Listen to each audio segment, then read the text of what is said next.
বাংলাদেশ জাতীয়তাবাদী দলের অন্যতম নেতা জনাব জহিরুদ্দিন সফর, আমার ডান পাশে আছেন জনাব সাইফুল ভাই, অন্যান্য আলোচক বৃন্দ, সুধীমণ্ডলী।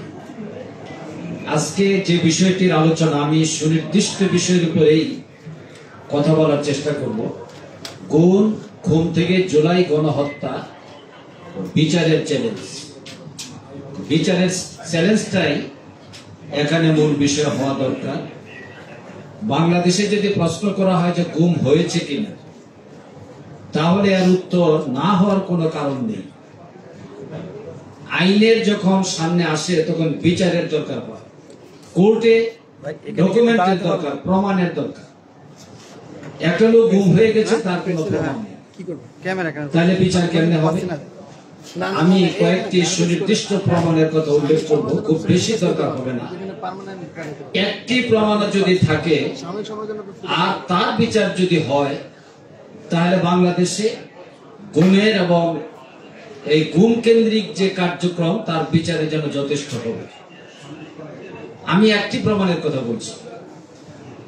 ব্যারিস্টার আরমান গুম হলেন তার বাড়ি থেকে। সিসিটিভি ক্যামেরায় সেই দৃশ্য দেখা গেল। আমানের স্ত্রী থানায় একটি জিডি করলেন। সেই জিডির উত্তরে পুলিশ বলল তাদের কাছে কোনো প্রমাণ নেই।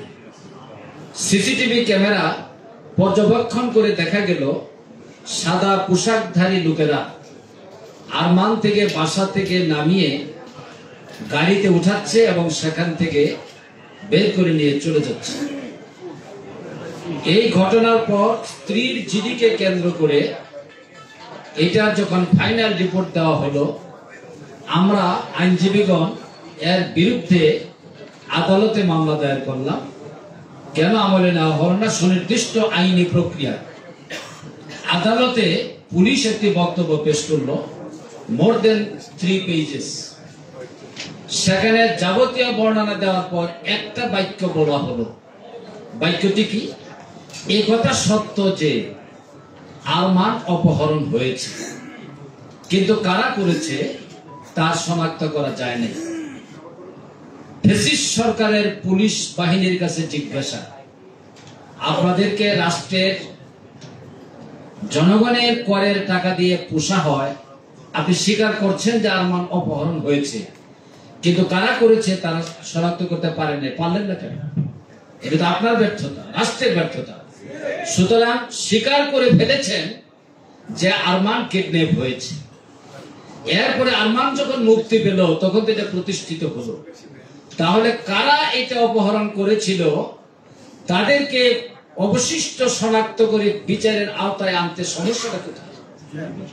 সমস্যাটা হলো সদিচ্ছা এবং যথাযথ উদ্যোগ নেওয়া। এই উদ্যোগ নেওয়ার দায়িত্বটা হলো রাষ্ট্রের। এখন আমি বলবো অন্তর্বর্তীকালীন সরকারের কথা।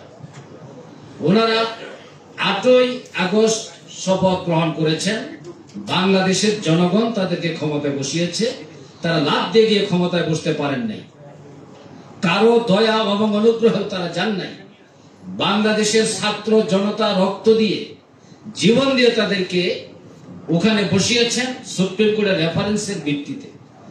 শপথ নেওয়ার পর 9 তারিখে জাতির উদ্দেশ্যে প্রদত্ত ভাষণের প্রধান উপদেষ্টা ওয়াদা করেছেন এই বিচার তিনি করবেন এবং বিচার হবে সর্বোচ্চ অগ্রাধিকার পাবে।